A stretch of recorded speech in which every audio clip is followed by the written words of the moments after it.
Om Swastiastu. Assalamualaikum warahmatullahi wabarakatuh.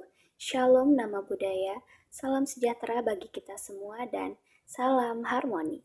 Perkenalkan, nama saya Kezia Paulamadani dengan NIM 25111011030 dari kelas C semester 1 Prodi Bimbingan dan Konseling. Di sini saya akan mempresentasikan pokok-pokok penting serta pendapat esai saya yang nantinya akan menjawab pertanyaan yang diberikan dari menganalisis sebuah studi kasus yang diberikan oleh dosen pengampu kami, yaitu Bapak Wayan Eka Paramarta, SPD, MPD. Adapun studi kasusnya yaitu sebuah sekolah menengah mengalami kendala dan menerapkan kurikulum student-centered learning dan project-based learning karena guru dan siswa belum siap. Pendekatan campuran antara metode klasik dan modern belum berhasil, bahkan menurunkan motivasi siswa.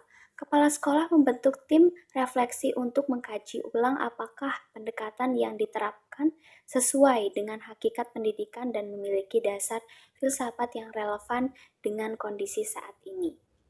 Nah, adapun pertanyaan-pertanyaan yang diberikan yaitu 1. Penjelasan hubungan antara filsafat dan pendidikan dalam kasus di atas serta bagaimana pemahaman filosofi dapat membantu guru menentukan arah dan tujuan pembelajaran. 2. Analisis hakikat filsafat dalam implementasi pendidikan modern dan jelaskan bagaimana pandangan filsafat dapat menjadi dasar bagi kebijakan pembelajaran student-centered. Yang nomor 3, uraikan bagaimana pengetahuan dan ilmu pengetahuan dapat menjadi fondasi dalam pengembangan metode pembelajaran yang relevan dengan tuntunan zaman. Yang keempat, tinjau kasus di atas dari 3 landasan filsafat ilmu, yaitu ontologi, epistemologi, aksiologi, dan jelaskan bagaimana ketiganya dapat membantu guru menyeimbangkan antara pendekatan klasik dan modern. Yang kelima, bandingkan cara kritis teori pendidikan klasik dan modern dalam kasus tersebut, dan manakah yang lebih sesuai untuk diterapkan dan mengapa. Menurut pendapat saya dari studi kasus yang diberikan adalah perubahan pendekatan pendidikan menuju pembelajaran yang berpusat pada siswa di sekolah menengah banyak menghadapi berbagai tantangan, terutama karena masih rendahnya pemahaman filosofi di kalangan tenaga pendidik ini. Nah, banyak guru yang masih menggunakan metode tradisional seperti hafalan dan otoritas tunggal, yang dimana tidak selaras dengan pendekatan modern yang menekankan keterlibatan aktif siswanya.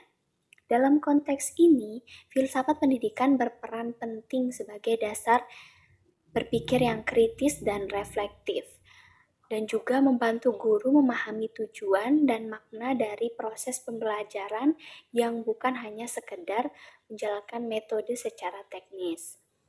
Nah, pendekatan pembelajaran juga berpusat pada siswa, berakar pada filsafat humanistik dan konstruktivistik yang memandang peserta didik sebagai subjek aktif dalam proses pembelajaran.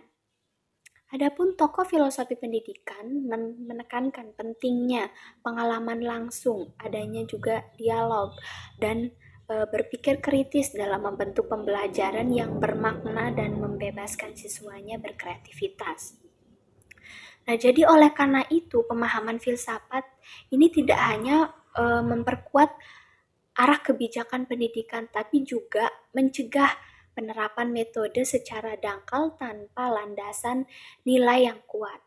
Selain itu, pengetahuan ilmiah juga sangat penting sebagai landasan dalam menyusun metode pembelajaran yang sangat relevan dalam perkembangan di zaman ini.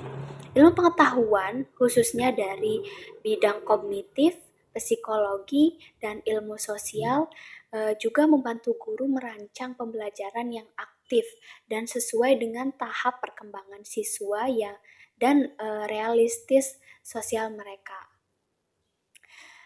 Dengan dukungan penelitian ilmiah ini, pendidikan dapat menghubungkan idealisme kurikulum modern dengan kondisinya di lapangan. Dan juga untuk menyelaraskan pendekatan tradisional dan modern, analisis filosofis melalui 3 dasar filsafat ilmu: ontologi, epistemologi, dan aksiologi sangat diperlukan.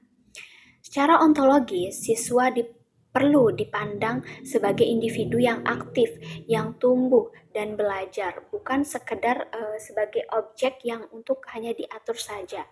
Dari sisi epistemologi, metode lama seperti hafalan masih relevan untuk materi dasar, tapi harus dikombinasikan dengan pendekatan konstruktivistik yang memberikan ruang bagi eksplorasi dan pengalaman siswanya.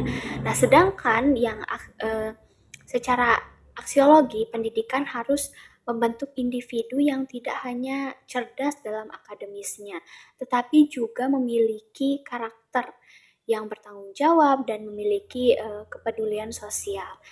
Nah, dengan mengintegrasikan pemahaman filosofis dan pendekatan ilmiah secara seimbang, sekolah ini dapat mengembangkan strategi pembelajaran yang tidak hanya sesuai dengan tuntunan kurikulum, tetapi juga sangat relevan dengan kebutuhan siswa dan tantangan masyarakat di zaman sekarang ini. Itu saja presentasi dari saya. Terima kasih atas perhatiannya. Mohon maaf apabila ada kesalahan. Om Santi Santi Om. Wassalamualaikum warahmatullahi wabarakatuh.